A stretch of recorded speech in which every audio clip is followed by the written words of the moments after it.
ওয়ালাইকুম প্রিয় দর্শক, দেখেন শীতকালে কিভাবে অর্ডার করতে হয়। আমার চারপাশ দিয়ে এখানে আবার আমি কাগজ দিয়ে ঘর বানিয়ে দিচ্ছি,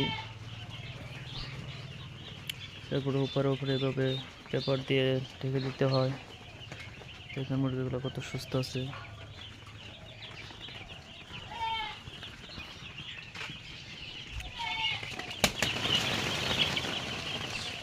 কত সুস্থ মুরগি।